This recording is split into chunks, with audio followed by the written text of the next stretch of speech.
They are infinite and perfect when the Ein Sof imparts his fullness to them, and finite and imperfect when the fullness is withdrawn from them, so that in this respect these 10 Sephiroth exactly correspond to the double nature of Christ, his finite and imperfect human nature, and his infinite and perfect divine nature. In their totality and unity, these 10 Sephiroth are not only denominated the world of Sephiroth and the world of emanations, Exilot, but represent and are called the primordial or archetypal man, Ed Kadamon Protogonos, and the heavenly man, Edam Elea. In the figure, the crown is the head, wisdom, Chachama, the brains, and intelligence, Bineh, which unites the two and produces the first triad, is the heart or the understanding, thus forming the head. The fourth and fifth Sephiroth, i.e. mercy, Chesed, and justice, Fachad, are the two arms of the Lord, the former the right arm and the latter the left, one distributing life and the other death. And the sixth Sephirah, beauty, Tafaret,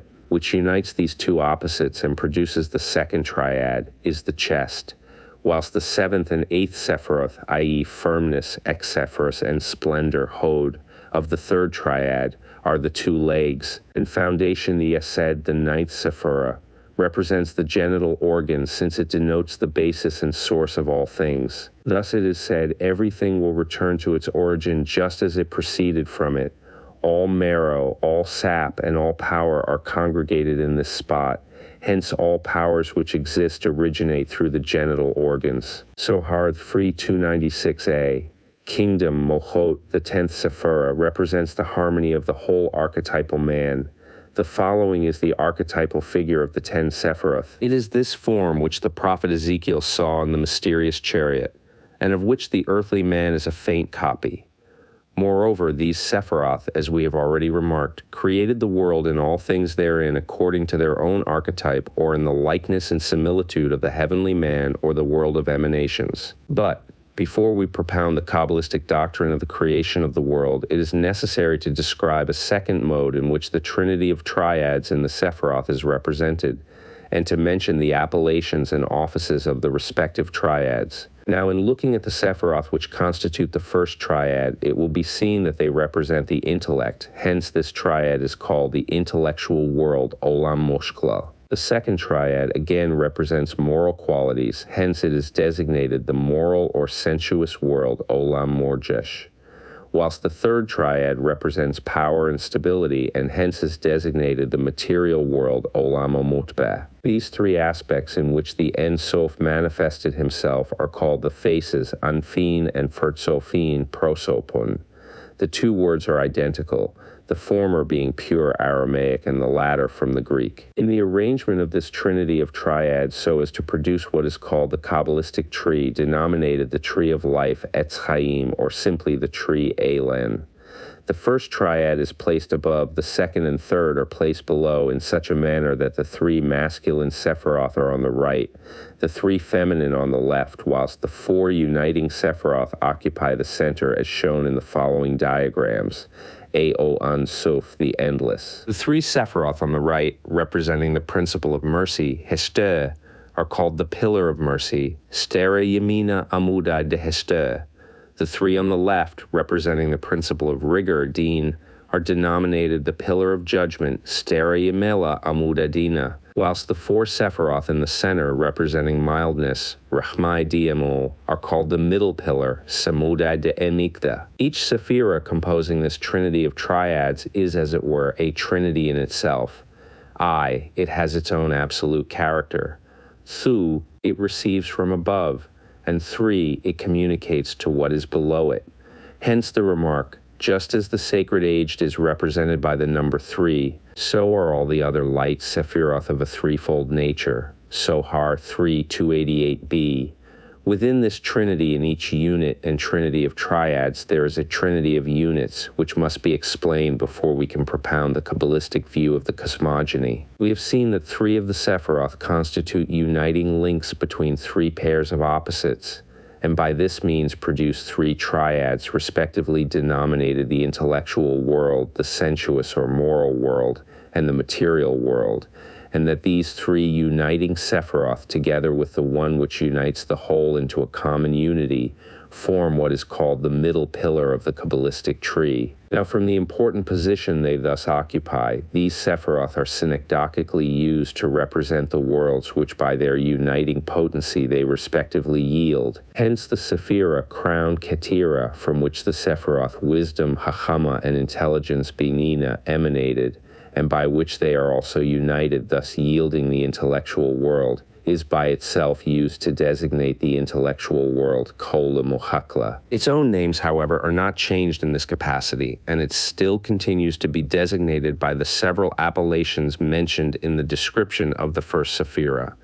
The sixth Sephira, called Beauty, Tefaret, which unites Sephira Thorth, Hesed, love, and Fachad, justice, thus yielding the sensuous world, is by itself used to denote the sensuous world, and in this capacity is called the sacred king Malkei Kadisha, or simply the king Malkei, whilst the Sephira called kingdom Malkut, which unites the whole Sephiroth, is here used to represent the material world instead of the ninth Sephira called foundation Eziasid, and is in this capacity denominated the queen Malkeke, or the matron Maternita.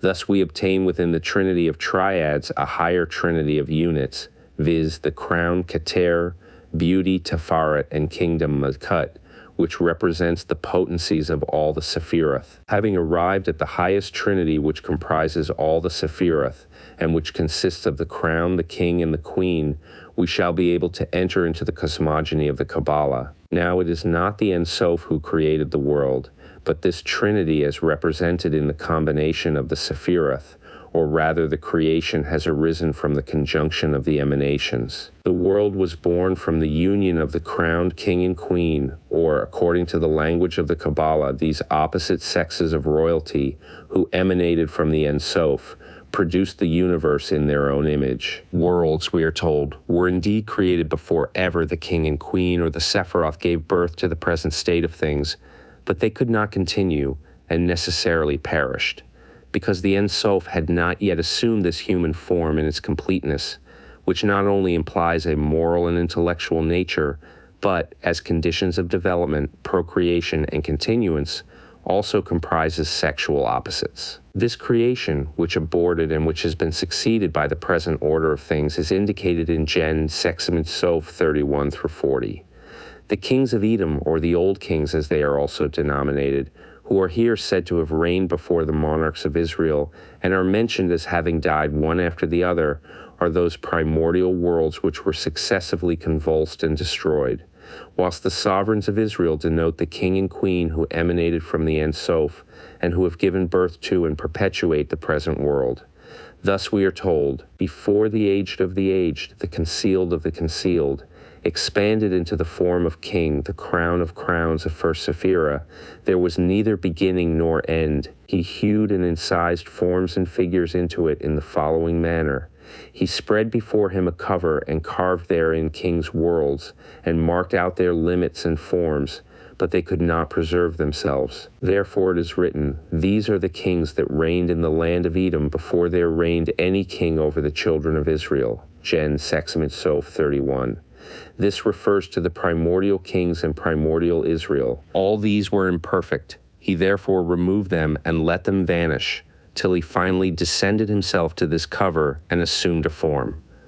Idra Rabbah Sohar Ithri 148a. This important fact that worlds were created and destroyed prior to the present creation is again and again reiterated in the Sohar. These worlds are compared with sparks which fly out from a red-hot iron beaten by a hammer, and which are extinguished according to the distance they are removed from the burning mass. There were old worlds, the Sohar tells us, which perished as soon as they came into existence, were formless, and they were called sparks.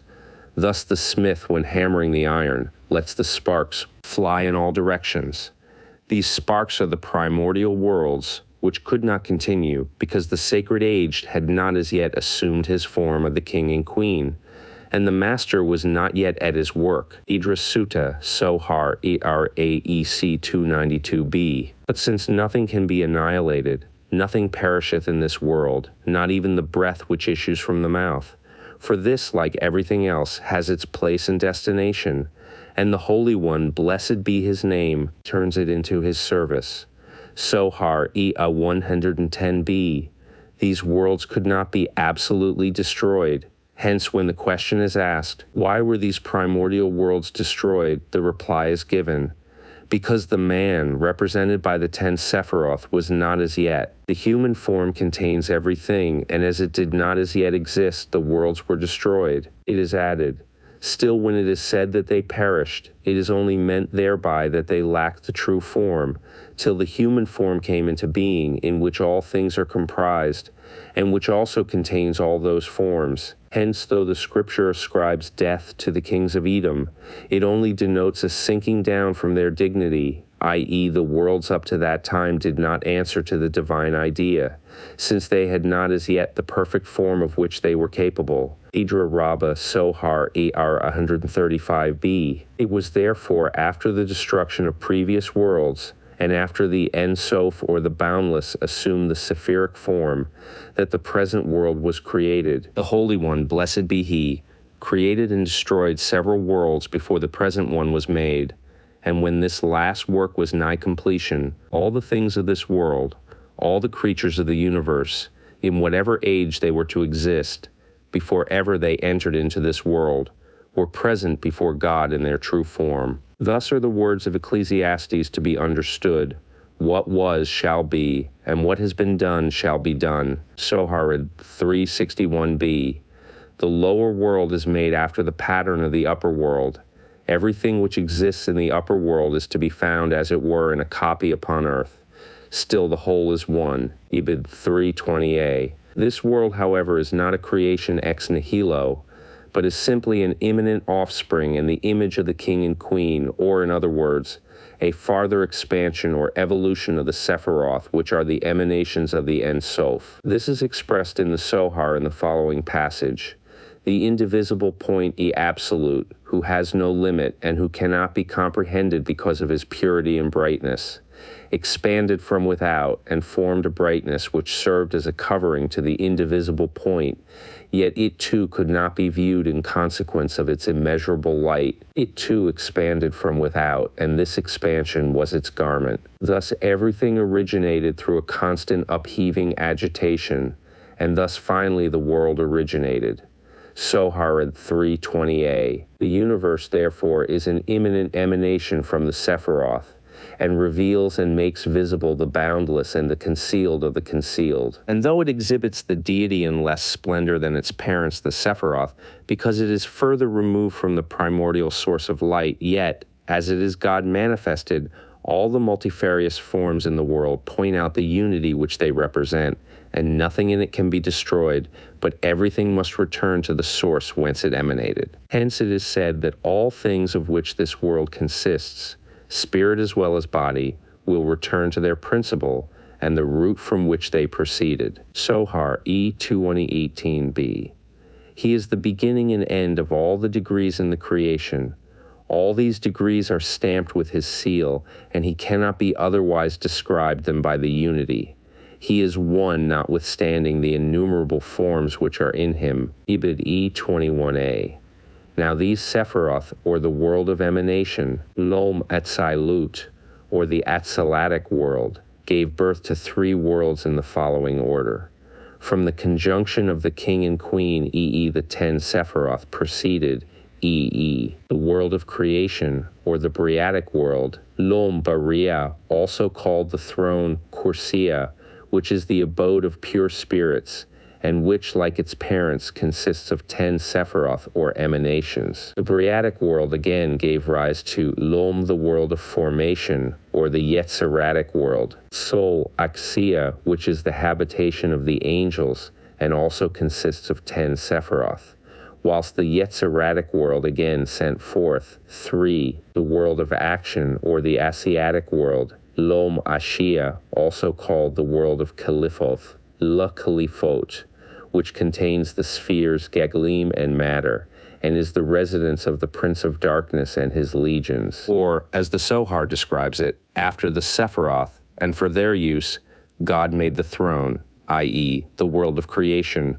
with 4 legs and 6 steps, thus making 10, i.e., the decade of Sephiroth, which each world has. For this throne and its service he formed the 10 angelic hosts, i.e., the world of formation, Malakim, Arilim, Kajoth, Ophanim, Teshmalim, Elim, Elohim, B'nai Elohim, Ishim, and Seraphim, Malaki, Arali, Chayot, Ophani, Chashmali, Ali, Eli, B'nai Elim, Ishim, Shafim.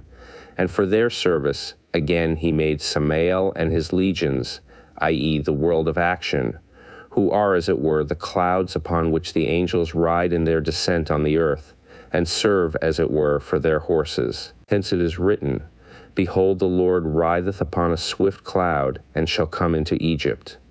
Isa Dix 1, Sohar 2:43a. There are therefore 4 worlds, each of which has a separate Sephiric system consisting of a decade of emanations. The Atzalatic world, called alternately the world of emanations, Olem Atzilut, the image, Deyukna, a cone with day prefixed, and the heavenly man, Adam Elah, which by virtue of its being a direct emanation from God and most intimately allied with the deity, is perfect and immutable. 2, the Briatic world, called the world of creation, Olem Baria, and the throne Kursia, which is the immediate emanation of the former, and whose 10 Sephiroth, being further removed from the Ein Sof, are of a more limited and circumscribed potency, though the substances they comprise are of the purest nature and without any admixture of matter. 3, the Yetziratic world, called the world of formation, Alam Hatsira, and the world of angels, Malekia, which proceeded from the former world, and whose 10 Sephiroth, though of a still less refined substance than the former, because further removed from the primordial source, are still without matter. It is in this angelic world where those intelligent and uncorporeal beings reside, who are wrapped in a luminous garment, and who assume a sensuous form when they appear to man, and IV, the Asiatic world, called the world of action, Alam Asira, and the world of matter, Alam Halipo, which emanated from the preceding world, the 10 Sephiroth of which are made up of the grosser elements of all the former 3 worlds, and which has sunk down in consequence of its materiality and heaviness. Its substances consist of matter limited by space and perceptible to the senses in a multiplicity of forms. It is subject to constant changes, generations, and corruptions, and is the abode of the evil spirit. Before leaving this doctrine about the creation and the relationship of the Supreme Being to the universe, we must reiterate 2 things. Though the Trinity of the Sephiroth gave birth to the universe, or, in other words, is an evolution of the emanations, and is thus a further expansion of the deity itself, it must not be supposed that the Kabbalists believe in a Trinity in our sense of the word. Their view on this subject will best be understood from the following remark in the Sohar: "Whoso wishes to have an insight into the sacred unity, let him consider a flame rising from a burning coal or a burning lamp. You will see first a twofold light, a bright white and a black or blue light. The white light is above and ascends in a direct light, whilst the blue or dark light is below, and seems as the chair of the former, yet both are so intimately connected together that they constitute only one flame. The seat, however, formed by the blue or dark light, is again connected with the burning matter which is under it again. The white light never changes its color, it always remains white, but various shades are observed in the lower light, whilst the lowest light, moreover, takes 2 directions. Above it is connected with the white light, and below with the burning matter. Now this is constantly consuming itself, and perpetually ascends to the upper light, and thus everything merges into a single unity. Hula akak bihub had sohar, E51a. And the creation, or the universe, is simply the garment of God woven from the deity's own substance, or, as Spinoza expresses it, God is the immanent basis of the universe. For although to reveal himself to us, the concealed of all the concealed sent forth the 10 emanations called the form of God, form of the heavenly man, yet since even this luminous form was too dazzling for our vision, it had to assume another form, or had to put on another garment which consists of the universe. The universe, therefore, or the visible world, is a further expansion of the divine substance, and is called in the Kabbalah the garment of God. Thus we are told, when the concealed of all the concealed wanted to reveal himself, he first made a point, the first sephira, shaped it into a sacred form, the totality of the Sephiroth, and covered it with a rich and splendid garment that is the world. Sohar I 2a. The different worlds which successively emanated from the Ein Sof and from each other, and which sustain the relationship to the deity of first, second, third, and fourth generations, are, with the exception of the first, i.e. the world of emanations, inhabited by spiritual beings of various grades. God animated every part of the firmament with a separate spirit, and forthwith all the heavenly hosts were before him. This is meant by the psalmist when he says, Psi XXXE. By the breath of his mouth were made all their hosts, Sohar 368a. These angels consist of 2 kinds, good and bad. They have their respective princes, and occupy the 3 habitable worlds in the following order. As has already been remarked, the first world, or the archetypal man, in whose image everything is formed, is occupied by no one else. The angel Metatron, occupies the second, or the Briatic world, Olam Bria, which is the first habitable world. He alone constitutes the world of pure spirits. He is the garment of Shadi, the visible manifestation of the deity. His name is numerically equivalent to that of the Lord. Sohar 3231a. He governs the visible world, preserves the unity, harmony, and the revolutions of all the spheres, planets, and heavenly bodies, and is the captain of the myriads of the angelic hosts who people the second habitable, or the Jetzeratic world, Olam Hasiya, and who are divided into 10 ranks, answering to the 10 Sephiroth. Each of these angels is set over a different part of the universe. One has the control of one sphere, another of another heavenly body. One angel has charge of the sun, another of the moon, another of the earth, another of the sea, another of the fire, another of the wind, another of the light, another of the seasons, and sea, and sea.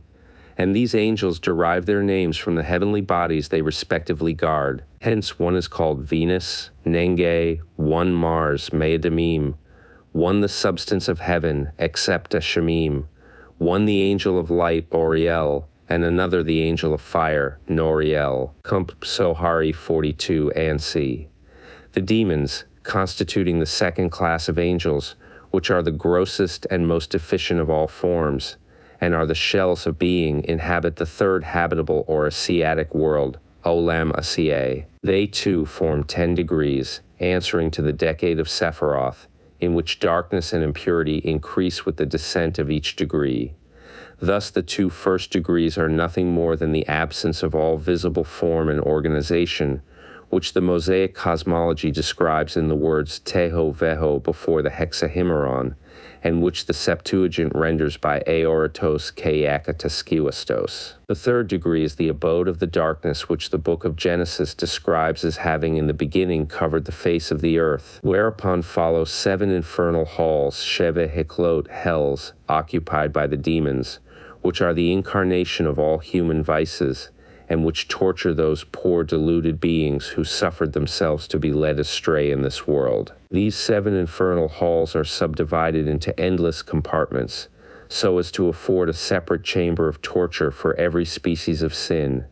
The prince of this region of darkness, who is called Satan in the Bible, is denominated by the Kabbalah Samael, angel of poison or of death. He is the same evil spirit, Satan, the serpent, who seduced Eve.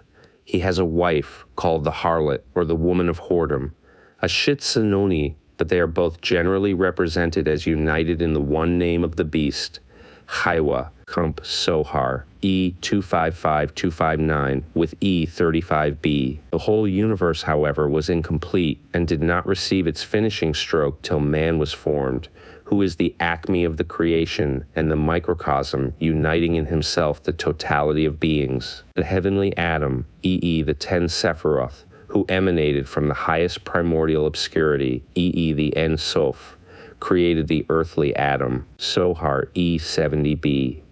Man is both the import and the highest degree of creation, for which reason he was formed on the 6th day. As soon as man was created, everything was complete, including the upper and nether worlds, for everything is comprised in man. He unites in himself all forms. Sohar, E348a. Man was created with faculties and features far transcending those of the angels. The bodies of the protoplasts were not of that gross matter which constitutes our bodies. Adam and Eve, before the fall, were wrapped in that luminous ethereal substance in which the celestial spirits are clad, and which is neither subject to want nor to sensual desires. They were envied by the angels of the highest rank. The fall, however, changed it all, as we are told in the following passage. When Adam dwelled in the Garden of Eden, he was dressed in the celestial garment, which is a garment of heavenly light. But when he was expelled from the Garden of Eden and became subject to the wants of this world, what is written?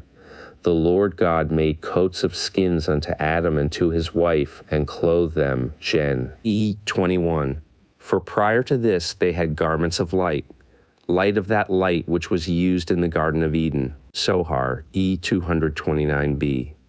The garments of skin, therefore, mean our present body, which was given to our first parents in order to adapt them to the changes which the fall introduced. But even in the present form, the righteous are above the angels, and every man is still the microcosm, and every member of his body corresponds to a constituent part of the visible universe. What is man? Is he simply skin, flesh, bones, and veins? No. That which constitutes the real man is the soul, and those things which are called the skin, the flesh, the bones, and the veins.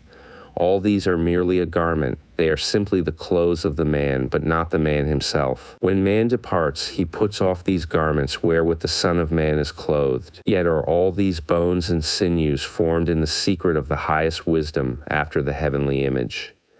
The skin represents the firmament, which extends everywhere, and covers everything like a garment, as it is written, who stretchest out the heavens like a curtain. Clive 2, the flesh represents the deteriorated part of the world. The bones and the veins represent the heavenly chariot, the inner powers, the servants of God. But these are the outer garments, for in the inward part is the deep mystery of the heavenly man. Everything here below as above is mysterious. Therefore it is written, God created man in his own image. In the image of God created he him. Gen 27, repeating the word God twice, one for the man and the other for the woman. The mystery of the earthly man is after the mystery of the heavenly man.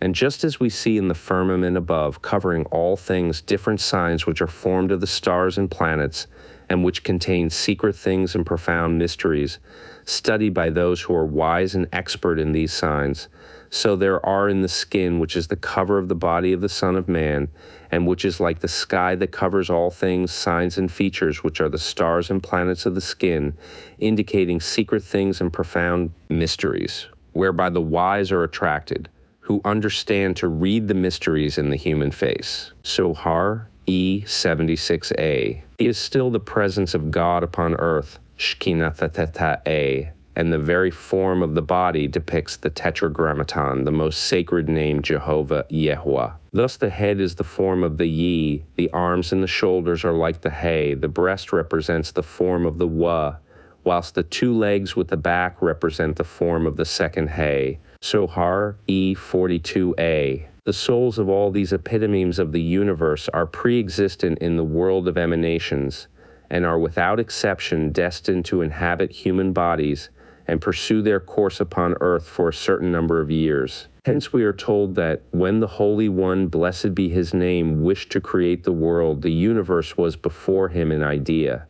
He then formed all the souls which are destined for the whole human race. All were minutely before him in the same form which they were to assume in the human body.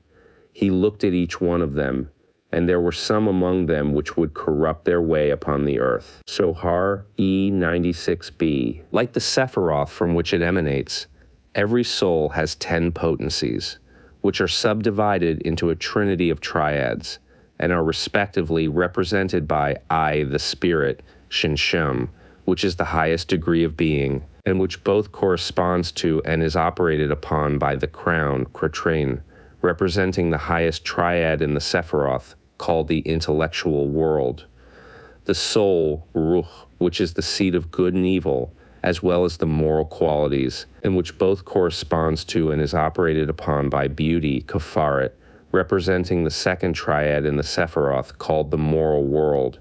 And 3, the cruder spirit, Nof, which is immediately connected with the body, is the direct cause of its lower functions, instincts, and animal life, and which both corresponds to and is operated upon by foundation, Easeds, representing the third triad in the Sephiroth, called the material world. In its original state, each soul is androgynous, and is separated into male and female when it descends on earth to be born in a human body. We have seen that the souls of the righteous in the world of spirits are superior in dignity to the heavenly powers and the ministering angels. It might therefore be asked, why do these souls leave such an abode of bliss and come into this vale of tears to dwell in tabernacles of clay?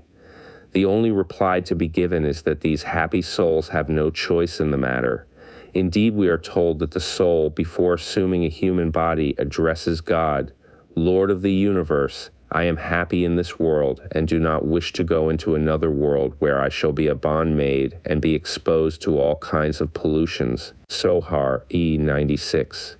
And can you wonder at this pitiful ejaculation? Should your philanthropic feelings and your convictions that our Heavenly Father ordains all things for the good of his children impel you to ask that an explanation of this mystery might graciously be vouchsafed to you in order to temper your compassion and calm your faith, then take this parable. A son was born to a king. He sends him to the country, there to be nursed and brought up till he is grown up, and instructed in the ceremonies and usages of the royal palace. When the king hears that the education of his son is finished, what does his fatherly love impel him to do? For his son's sake he sends for the queen his mother, conducts him into the palace, and makes merry with him all day. Thus the Holy One, blessed be he, has a son with the queen. This is the heavenly and sacred soul. He sends him into the country, that is, into this world, therein to grow up and to learn the customs of the court. When the king hears that this his son has grown up in the country, and that it is time to bring him into the palace, what does his love for his son impel him to do? He sends for his sake for the queen and conducts him to the palace. Sohar I 245b. As has already been remarked, the human soul before it descends into the world is androgynous, or in other words, consists of two component parts, each of which comprises all the elements of our spiritual nature. Thus the Sohar tells us, each soul and spirit prior to its entering into this world consists of a male and female united into one being. When it descends on this earth, the two parts separate and animate two different bodies. At the time of marriage, the Holy One, blessed be He, who knows all souls and spirits, unites them again as they were before, and they again constitute one body and one soul, forming as it were the right and left of one individual. Therefore there is nothing new under the sun. Eccle I 9. This union, however, is influenced by the deeds of the man and by the ways in which he walks. If the man is pure and his conduct is pleasing in the sight of God, he is united with that female part of his soul which was his component part prior to his birth. Sohar I 91b. The soul carries her knowledge with her to the earth, so that everything which she learns here below she knew already before she entered into this world. Ibid. Ifti 61b. Since the form of the body as well as the soul is made after the image of the heavenly man, a figure of the forthcoming body which is to clothe the newly descending soul is sent down from the celestial regions to hover over the couch of the husband and wife when they copulate, in order that the conception may be formed according to this model. At connubial intercourse on earth, the Holy One, blessed be He, sends a human form which bears the impress of the divine stamp. This form is present at intercourse, and if we were permitted to see it, we should perceive over our heads an image resembling a human face, and it is in this image that we are formed. As long as this image is not sent by God and does not descend and hover over our heads, there can be no conception, for it is written, and God created man in his own image. Gen I 27. This image receives us when we enter the world. It develops itself with us when we grow, and accompanies us when we depart this life, as it is written, surely man walked in an image. XX 5:5. And this image is from heaven. When the souls are to leave their heavenly abode, each soul separately appears before the Holy King, dressed in a sublime form, with the features in which it is to appear in this world. It is from this sublime form that the image proceeds. It is the third after the soul, and precedes it on the earth. It is present at the conception, and there is no conception in the world where this image is not present. Sohar I 104ab. All human countenances are divisible into the four primordial types of faces, which appeared at the mysterious chariot throne in the vision of the prophet Ezekiel, viz., the face of man, of the lion, the ox, and the eagle. Our faces resemble these more or less according to the rank which our souls occupy in the intellectual or moral dominion. And physiognomy does not consist in the external lineaments, but in the features which are mysteriously drawn in us. The features in the face change according to the form which is peculiar to the inward face of the spirit. It is the spirit which produces all those physiognomical peculiarities known to the wise, and it is only through the spirit that the features have any meaning. All those spirits and souls which proceed from Eden, i.e. the highest wisdom, have a peculiar form which is reflected in the face. Sohar E73b.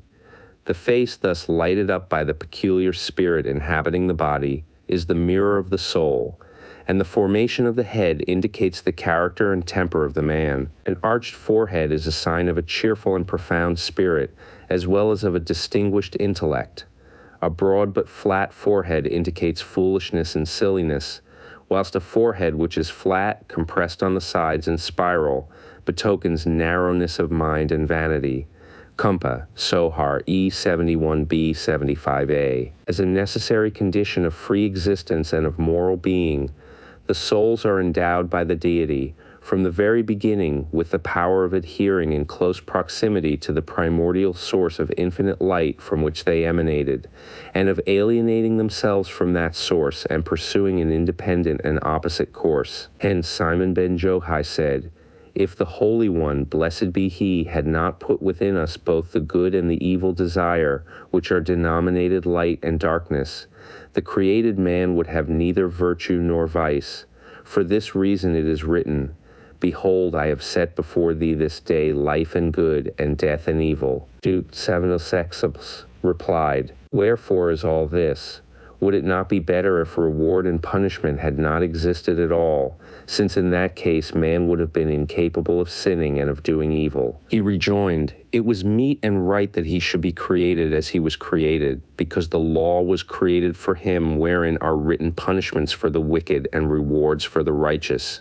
And there would not have been any reward for the righteous and punishment for the wicked but for created man." Sohar, I 23a. So complete is their independence that souls, even in their pre-existent state, can and do choose which way they intend to pursue. All souls which are not guiltless in this world have already alienated themselves in heaven from the Holy One, blessed be He. They have thrown themselves into an abyss at their very existence, and have anticipated the time when they are to descend on earth. Thus were the souls before they came into this world. Ibid, EE 61b. As the Ein Sof constituted man the microcosm, and as the deity is reflected in this epitome of the universe more than in any component part of the creation, all things visible and invisible are designed to aid him in passing through his probationary state here below, in gathering that experience for which his soul has been sent down, and in returning in a pure state to that source of light from which his soul emanated. This destiny of man, i.e. the reunion with the deity from which he emanated, is the constant desire both of God and man, and is an essential principle of the soul underlying its very essence. Discarding that blind power from our nature which governs our animal life, which never quits this earth, and which therefore plays no part in our spiritual being, the soul possesses two kinds of powers and two sorts of feelings. It has the faculty for that extraordinary prophetical knowledge,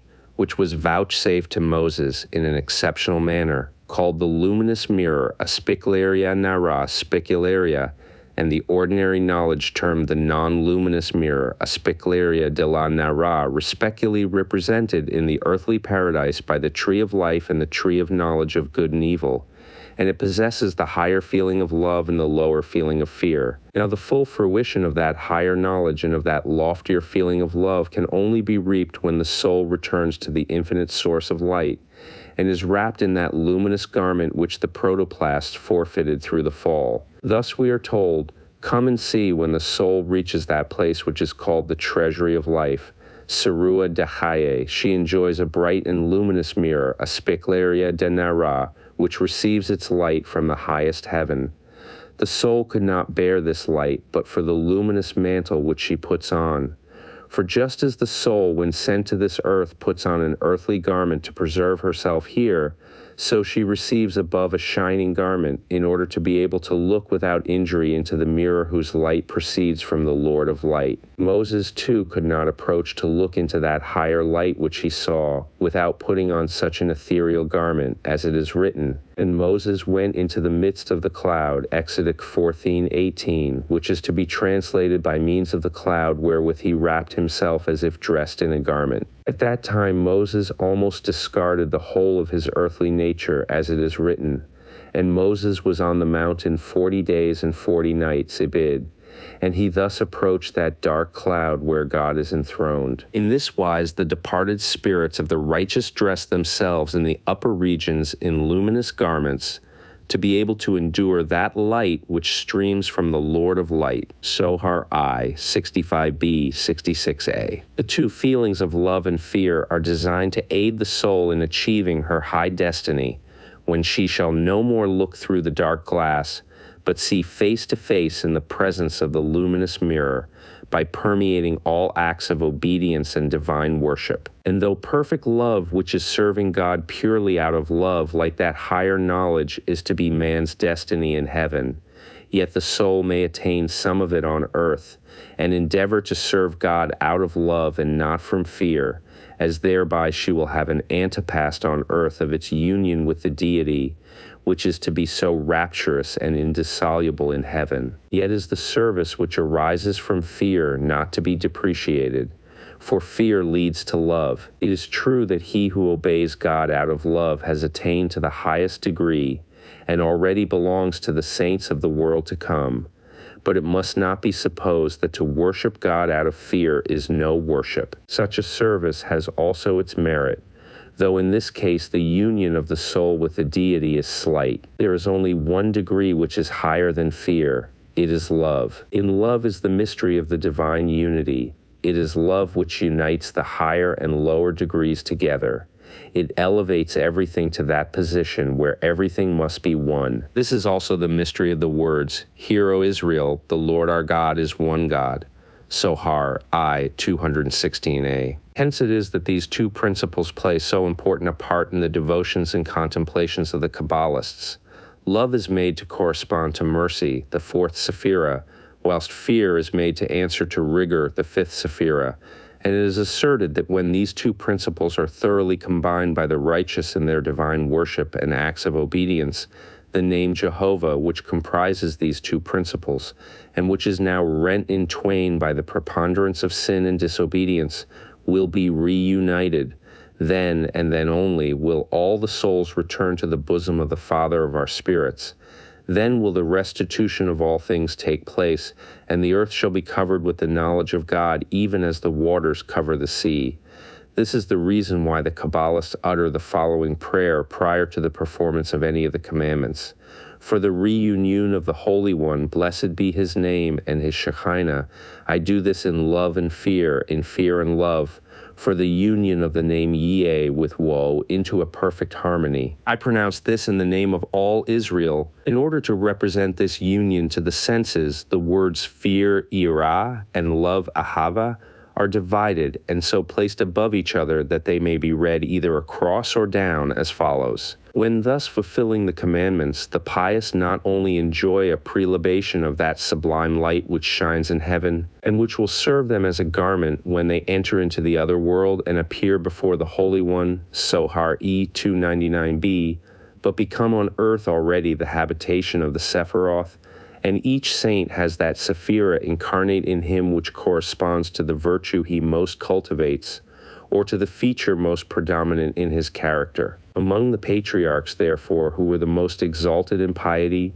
we find that love, the fourth Sephira, was incarnate in Abraham, rigor, the fifth Sephira, in Isaac, mildness, the sixth Sephira, in Jacob, firmness, the seventh Sephira, in Moses, splendor, the eighth Sephira, in Aaron, foundation, the ninth Sephira, in Joseph, and kingdom, the 10th Sephira, was incarnate in David. Hence all the righteous who constitute the emanations of the 10 Sephiroth are divided into three classes corresponding to the three principles or pillars exhibited in the Kabbalistic tree, viz. I, the pillar of mercy, Hased, represented by the patriarch Abraham, Compi Chast Le Avram Micah, V20, the pillar of justice, Fached, represented by Isaac, Compi Fached Ischa, Gen Yexex Inks Exenx 42, and 3, the middle pillar, represented by Jacob, Compi Emet Leachab Micah V20, which is the connecting or uniting principle, Sohar E 146a, 148b. It is for this reason that the patriarchs are denominated the chariot throne of the Lord. Following the paths of righteousness, the saints on earth enjoy the protection of heaven in an especial manner, by virtue of the divine wisdom inherent in them, for they are able to decipher the signs which God has put in the firmament to shield them from accidents. In heaven above that surrounds the universe are signs in which the deepest mysteries are concealed. These signs are constellations and stars which are studied and deciphered by the wise. Sohar E 76a, hence the admonition. He who has to start on a journey very early should rise at daybreak, look carefully towards the east, and he will perceive certain signs resembling letters which pierce through the sky and appear above the horizon. These shining forms are those of the letters wherewith God created heaven and earth. Now if man knows the secret meaning of the sacred name, consisting of 42 letters, and meditates on it with becoming devotion and enthusiasm, he will perceive 6 jods Eodines of pure sky, 3 to the right and 3 to the left, as well as 3 vavs wings which hover about in the heavenly arch. These are the letters of the priestly benediction, Bechet Chanim. In the bright morning he will perceive a pillar towards the west, hanging perpendicularly over the earthly paradise, and another pillar hanging over the center of paradise. This luminous pillar has the 3 colors of a purple web. 3 birds stand on it, singing in the following manner. The first sings, Hallelujah, praise, O ye servants of the Lord, praise the name of the Lord, Pest T thirsty 1. The second, Blessed be the name of the Lord from this time forth and forevermore, I bid V2. And the third, From the rising of the sun unto the going down of the same, the Lord's name is to be praised, I bid V3. This is the time when the pious traveler is to offer up his morning prayer, in order that he may secure heaven's blessings and the sublime and divine mercy as his sure guide. Sohar, E 130b. Now since it is an absolute condition of the soul to return to the infinite source from which it emanated after developing all those perfections, the germs of which are eternally implanted in it, and since some souls do not at once develop these fruits of righteousness, which precludes their immediate reunion with their primordial source, another term of life is vouchsafed to them, so that they may be able to cultivate those virtues which they stifled in their former bodily life, and without which it is impossible for them to return to their heavenly home. Hence, if the soul, in its first assuming a human body and sojourn on earth, fails to acquire that experience for which it descends from heaven, and becomes contaminated by that which is polluting, it must re-inhabit a body again and again till it is able to ascend in a purified state through repeated trials. Thus we are told that all souls are subject to transmigration, ayin gele golo, and men do not know the ways of the Holy One, blessed be He. They do not know that they are brought before the tribunal, both before they enter into this world and after they quit it. They are ignorant of the many transmigrations and secret probations which they have to undergo, and of the number of souls and spirits which enter into this world, and do not return to the palace of the heavenly King. Men do not know how the souls revolve like a stone which is thrown from a sling. As it is written, and the souls of thine enemies them shall he sling out, as out of the middle of a sling. 1 Sam, Jepshon Dapthi, 29. But the time is at hand when these mysteries will be disclosed. Sohar, I 99b.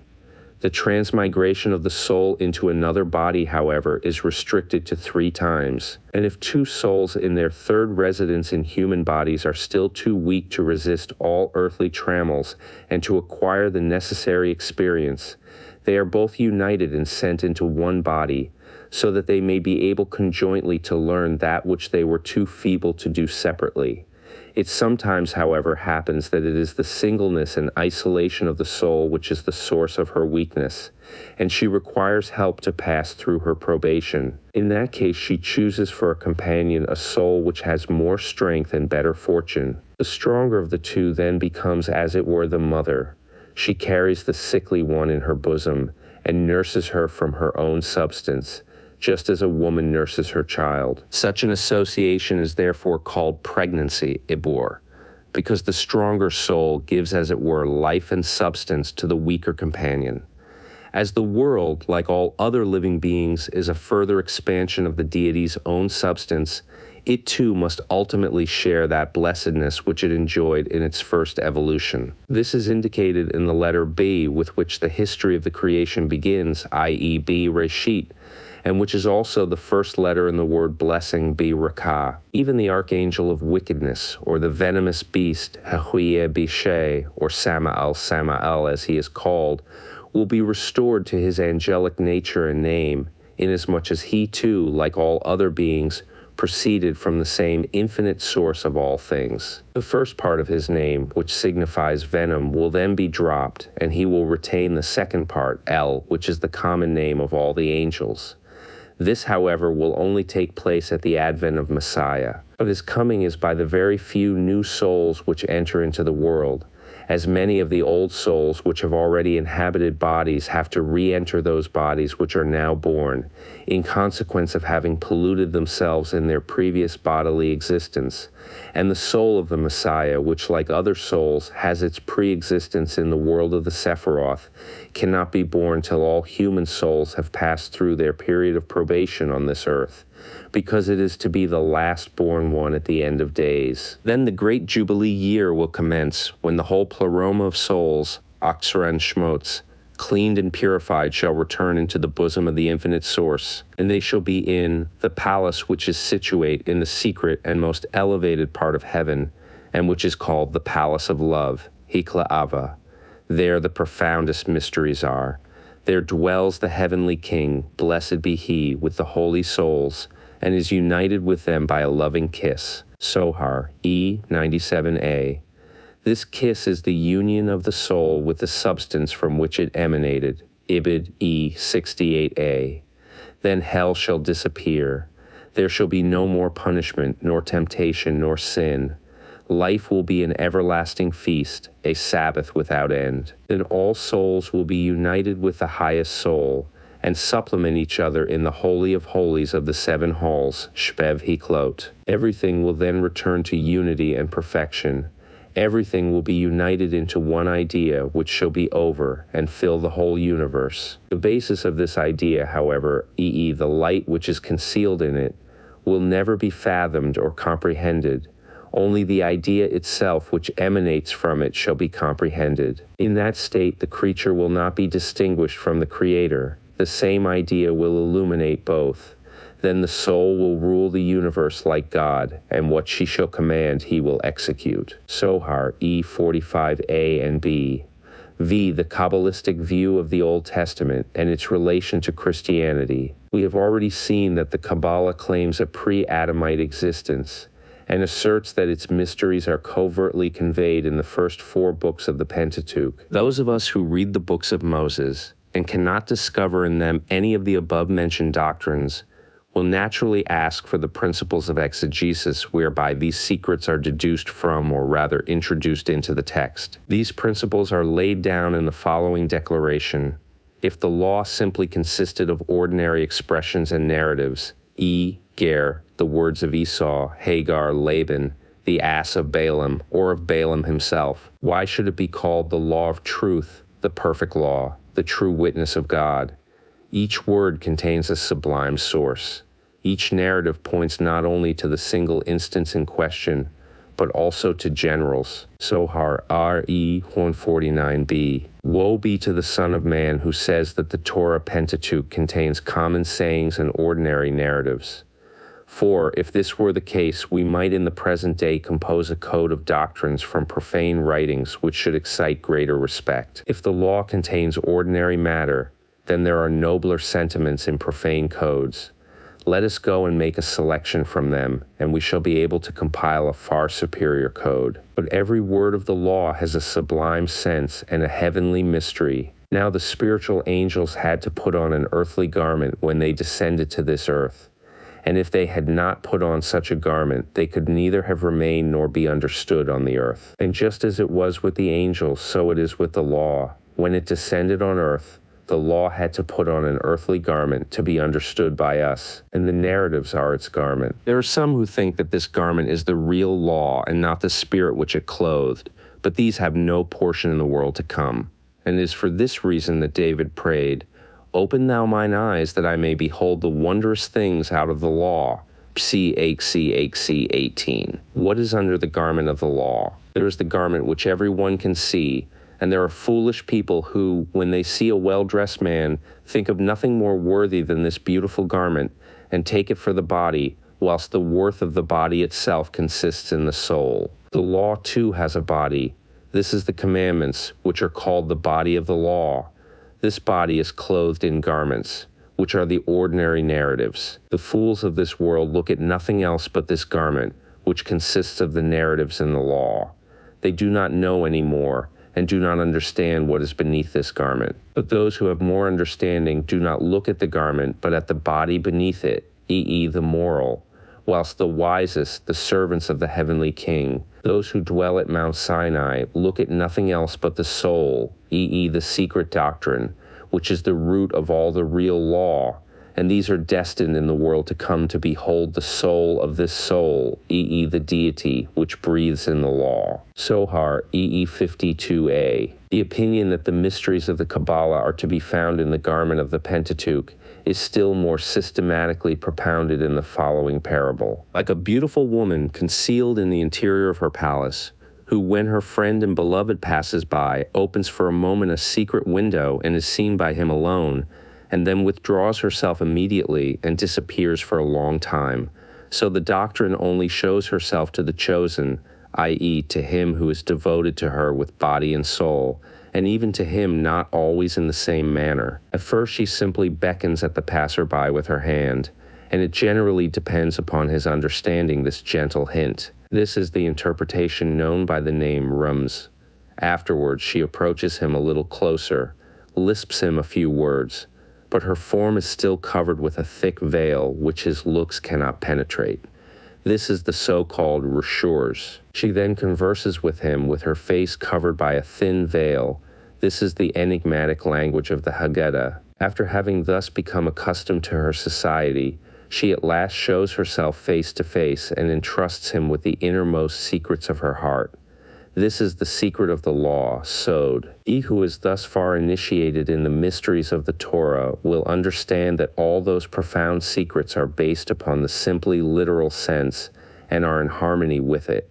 And from this literal sense not a single iota is to be taken and nothing to be added to it. Sohar E99. This fourfold sense is gradually disclosed to the initiated in the mysteries of the Kabbalah by the application of definite hermeneutical rules, which chiefly affect the letters composing the words.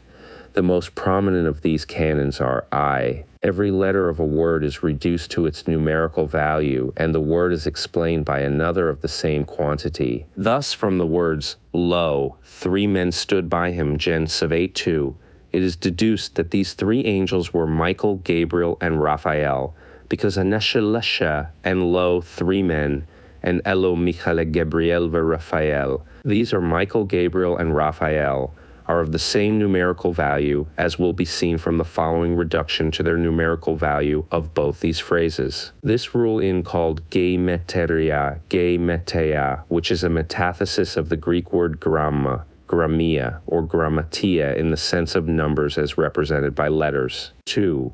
Every letter of a word is taken as an initial or abbreviation of a word. Thus, every letter of the word Bereshit, the first word in Genesis, is made the initial of a word, and we obtain Bereshit Ra'a Elohim Shikblu Israel Torah. In the beginning, God saw that Israel would accept the law. This rule is denominated notarakon, from notarius, a shorthand writer, one who among the Romans belonged to that class of writers who abbreviated and used single letters to signify whole words. 3.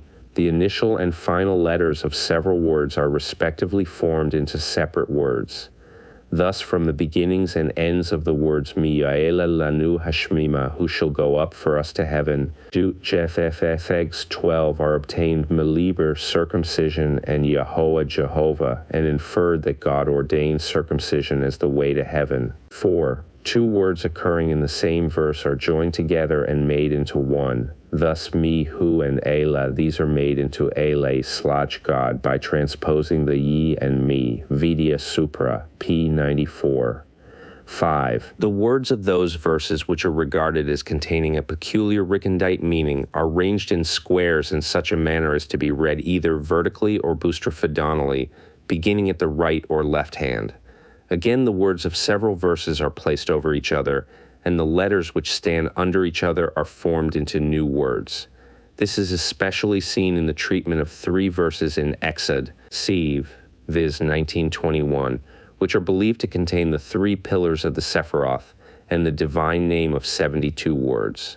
The following tables will illustrate this principle of interpretation. The first of these 3 verses, we say, Malek ha'eli halak lifnei machana Israel, wilek ma'acharahem, we say, Amuda anan mifaneim, we amd ma'acharahem, and the angel of God, which went before the camp of Israel, removed and went behind them. And the pillar of the cloud went from before their face and stood behind them. Exod Sieve 19 is read boustrophedonally as follows. The second of these three verses, Weba Bain Mahana Matzrim Nabin Mahana Israel Wiyahe Igain Wa Achashchach Wiyar et Halila Wela Karebze Elze Kol Halila.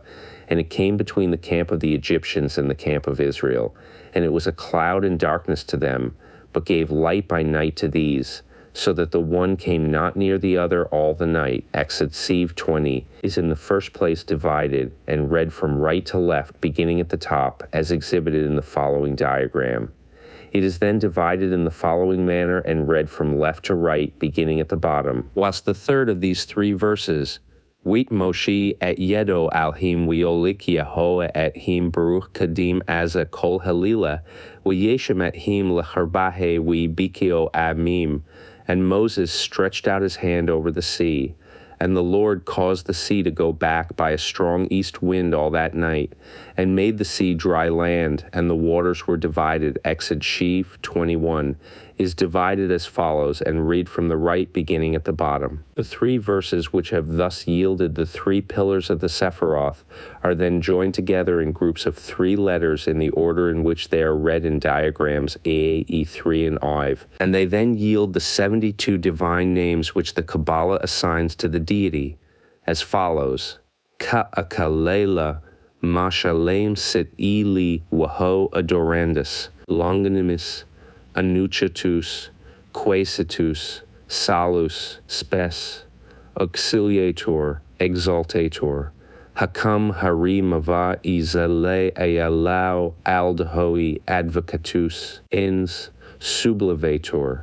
Decantatus, Opportunus, Exaltabundus, Recordabilis, Hacho malaye nelechafel elevo kalilau expetendus, custos, dexter, fortis, ervins, exauditor, justitine, dominator, washer lechav omri sha'asira anata rector, solus, adolescentia, sanator, festinus, salvator, invocandus, mirabilis, Yezra'ae animend kukalache iho propulsator, adivtor, refugium, facies, gloria, deprecatio, expectatio, cogitabundus, mie aeshel ari sal ila wol mechaha revelator, magnificus, operator, compatiens, doctor, matutinus, custos, liberator, foi mava nitnana amem hachash deni waho erector, aeternum, regnator, verus, altissimus, letabundus, clemens, maximus, machai enu ye aub motzar hachayil nemem mercator, laudabilis, amabilis, benedictus, justus, gloriens, animus, protector, mum chai evam re hafo ae menkdembu rekies, multus, deus, premium, bonus, dator, assistios, deprecabilis. 6. The letters of words are changed by way of an anagram and new words are obtained. This canon is called tempora or hilufo-tiot permutation, and the commutation is effected according to fixed rules. Thus the alphabet is bent exactly in the middle, and one half is put over the other, and by changing alternately the first letter or the first two letters at the beginning of the second line, 22 commutations are produced x, gr. These anagrammic alphabets obtain their respective names from the first two specimen pairs of letter, which indicate the interchange. Thus, for instance, the first is called Albath, Albet from the first words, the second Abgath, Abbet, and so on. The following table exhibits the established rules of the alphabetical permutations. To this list is to be added, besides these canons, the Kabbalah also sees a recondite sense in the form of the letters, as well as in the ornaments which adorn them. As to the relation of the Kabbalah to Christianity, it is maintained that this theosophy propounds the doctrine of the Trinity and the sufferings of Messiah. How far this is true may be ascertained from the following passages. We have already remarked in several places that the daily liturgical declaration about the divine unity is that which is indicated in the Bible, Deut 5:43, where Jehovah occurs first, then Elohinu, and then again Jehovah, which three together constitute a unity, and for this reason he is in the said place called one, Echad. But there are three names, and how can they be one? And although we read one Echad, are they really one? Now this is revealed by the vision of the Holy Ghost, and when the eyes are closed, we get to know that the three are only one. This is also the mystery of the voice. The voice is only one, find yet it consists of three elements: fire, warmth, air, breath, and water, humidity. Yet are all these one in the mystery of the voice, and can only be one. Thus also Jehovah, Elohinu, and Jehovah constitute one, three forms which are one. And this is indicated by the voice which man raises at prayer, thereby to comprehend spiritually the most perfect unity of the Ein Sof for the finite, since all the three Jehovah, Elohinu, Jehovah rend with the same loud voice, which comprises in itself a trinity. And this is the daily confession of the divine unity, which as a mystery is revealed by the Holy Ghost. This unity has been explained in different ways, yet he who understands it in this way is right, and he who understands it in another way is also right. The idea of unity, however, formed by us here below from the mystery of the audible voice which is one, explains the thing. Sohar E 43b. On another occasion, we are informed that our Eliezer, while sitting with his father our Simeon, was anxious to know how the two names Jehovah and Elohim can be interchanged, seeing that the one denotes mercy and the other judgment. Before giving the discussion between the Father and the Son, it is necessary to remark that whenever the two divine names, Adonai and Jehovah, Yehovah, immediately follow each other, Jehovah is pointed and read Yeho Elohim. The reason of this, as it is generally supposed, is to avoid the repetition of Adonai, Adonai, since the Tetragrammaton is otherwise always pointed and read Yehoah. The Kabbalah, however, as we shall see, discovers in it a recondite meaning. Our Eliezer, when sitting before his father, our Simeon, said to him, "We have been taught that whenever Elohim occurs, it denotes justice." Now, how can Elohim sometimes be put for Jehovah, as is the case in those passages wherein Adonai and Jehovah stand together, Compi Gen U Eth E Ezek E 4 and C, seeing that the latter denotes mercy in all the passages in which it occurs? To which he replied, "Thus it is said in the scripture, Know therefore this day and consider it in thine heart that Jehovah is Elohim, Deut 19, and again it is written, Jehovah is Elohim, Ibid verse 35. Whereupon he said, I know this forsooth, that justice is sometimes tempered with mercy and mercy with justice. Quoth he, Father, come and see that it is so. Jehovah indeed does signify mercy whenever it occurs, but when through sin mercy is changed into justice, then it is written Jehovah Yehovah, but read Elohim Ale. Now come and see the mystery of the word Jehovah. There are 3 degrees, and each degree exists by itself in the deity. Although the 3 together constitute one, they are closely united into one and are inseparable from each other. Sohar E3 65a. We shall only give one more passage bearing on the subject of the Trinity. He who reads the word one must pronounce the aleph quickly, shorten its sound a little, and not pause at all by this letter. And he who obeys this, his life will be lengthened. Whereupon they said to him, to our Eli, he, a Simeon, has said, there are 2, and one is connected with them, and they are 3. But in being 3, they are one. He said to them, those 2 names Jehovah are in the declaration here, O Israel, Deut 4, and Elohenu between them is united with them as the 3rd. And this is the conclusion which is sealed with the impression of truth, Emet. But when these 3 are combined into a unity, they are one in a single unity. Sohar E3 262a. Indeed, one codex of the Sohar had the following remark on the words, Holy, holy, holy is the Lord of hosts, Asay E3. Kadush ze Av, Kadush ze Ben, Kadush ze Ruach HaKodesh. The first holy refers to the Holy Father, the second to the Holy Son, and the third to the Holy Ghost. This passage, however, is omitted from the present recensions of the Zohar. Some Jewish writers have felt these passages to be so favorable to the doctrine of the Trinity that they insist upon there being interpolations into the Zohar, whilst others have tried to explain them as referring to the Sephiroth. As to the atonement of the Messiah for the sins of the people, this is not only propounded in the Zohar, but is given as the explanation of the 53rd chapter of Isaiah. When the righteous are visited with sufferings and afflictions to atone for the sins of the world, it is that they might atone for all the sins of this generation. How is this proved? By all the members of the body. When all members suffer, one member is afflicted in order that all may recover. And which of them? The arm. The arm is beaten, the blood is taken from it, and then the recovery of all the members of the body is secured. So it is with the children of the world. They are members one of another. When the Holy One, blessed be He, wishes the recovery of the world, He afflicts one righteous from their midst, and for His sake all are healed. How is this shown? It is written, He was wounded for our transgressions, He was bruised for our iniquities, and with His stripes we are healed. Isaiah 5.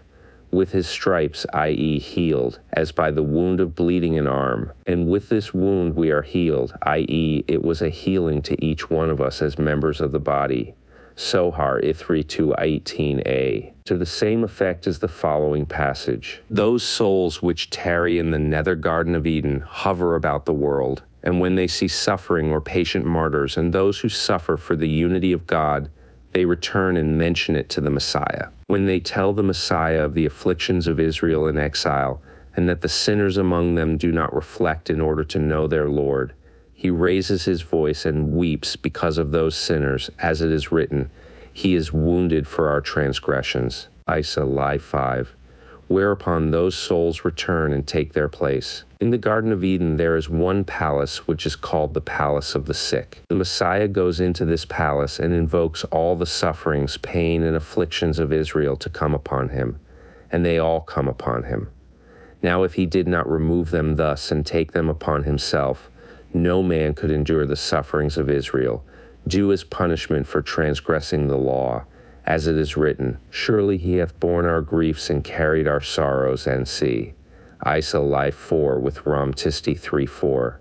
When the children of Israel were in the Holy Land, they removed all those sufferings and afflictions from the world by their prayers and sacrifices. But now the Messiah removes them from the world. Sohar E 220 far 2 if b. That these opinions favor, to a certain extent, the doctrines of the Trinity and the Atonement, though not in the orthodox sense, is not only admitted by many of the Jewish literati who are adverse to the Kabbalah, but by some of its friends. Indeed, the very fact that so large a number of Kabbalists have from time to time embraced the Christian faith would of itself show that there must be some sort of affinity between the tenets of the respective systems. Some of these converts occupied the highest position in the synagogue, both as pious Jews and literary men. We need only specify Paul Ricci, physician to the Emperor Maximilian I, Julius Conrad Otto, author of The Unveiled Secrets, Dyslioresia, consisting of extracts from the Talmud and the Zohar, to prove the validity of the Christian doctrine, Nuremberg 1805, John Stephen Rittengall, grandson of the celebrated Don Isaac Abravanel, and translator of the book Yetzirah, or of Creation Spare Yetzirah, into Latin, Amsterdam 1642, and Jacob Frank, the great apostle of the Kabbalah in the 18th century, whose example in professing Christianity was followed by several thousands of his disciples. The testimony of these distinguished Kabbalists, which they give in their elaborate works, about the affinity of some of the doctrines of this theosophy with those of Christianity, is by no means to be slighted, and this is fully corroborated by the celebrated Leo di Modena, who, as an Orthodox Jew, went so far as to question whether God will ever forgive those who printed the Kabbalistic works. The use made by some well-meaning Christians of the above-named Kabbalistic canons of interpretation in controversies with Jews to prove that the doctrines of Christianity are concealed under the letter of the Old Testament will now be deprecated by everyone who has any regard for the laws of language. As a literary curiosity, however, we shall give one or two specimens.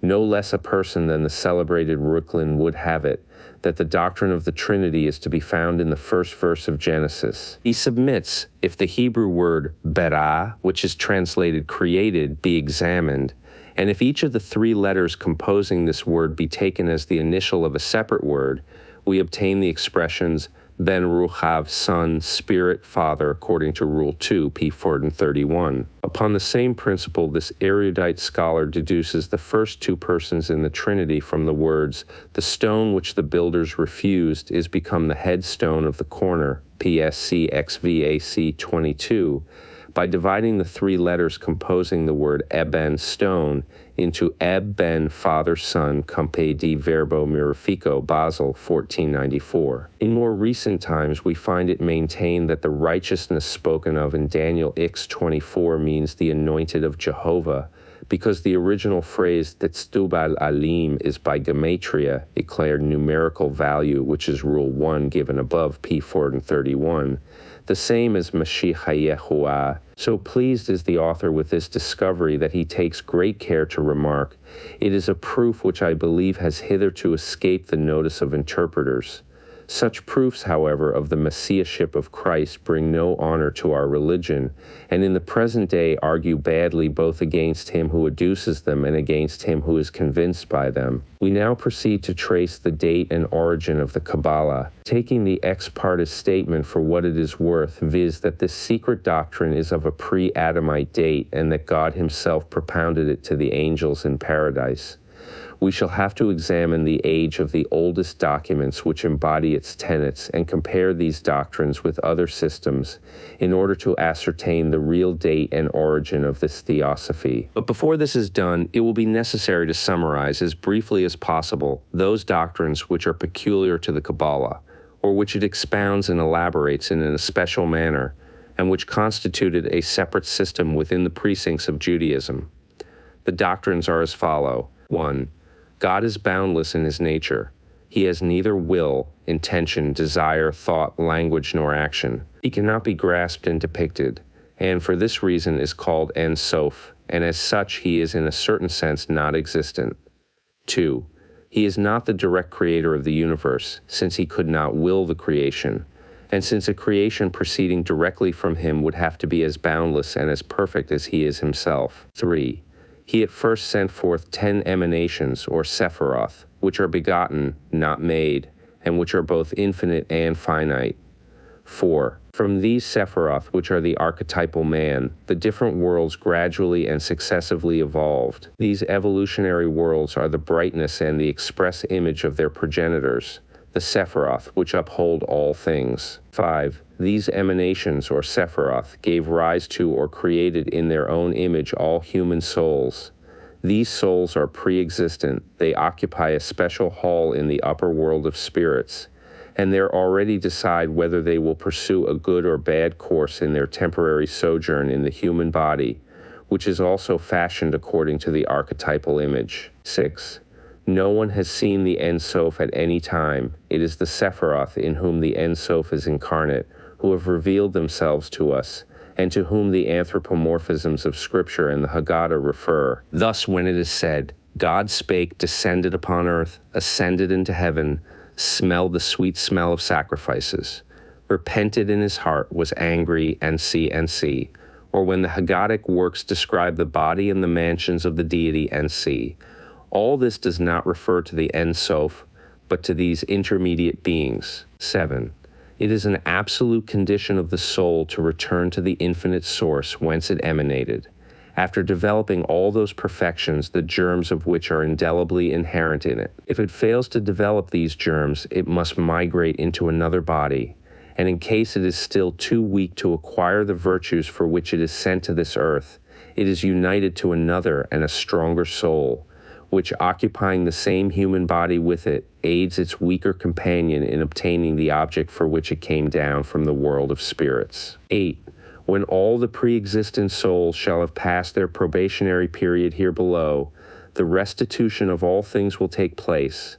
Satan will be restored to an angel of light, hell will disappear, and all souls will return into the bosom of the deity whence they emanated. The creature shall not then be distinguished from the Creator. Like God, the soul will rule the universe. She shall command, and God obey. With these cardinal doctrines before us, we shall now be able to examine the validity of the Kabbalist claims to the books which, according to them, propound their doctrines and determine the origin of this theosophy. Their works are I, the Book of Creation, 2, the Sohar, and 3, the Commentary of the 10 Sephiroth. As the Book of Creation is acknowledged by all parties to be the oldest, we shall examine it first.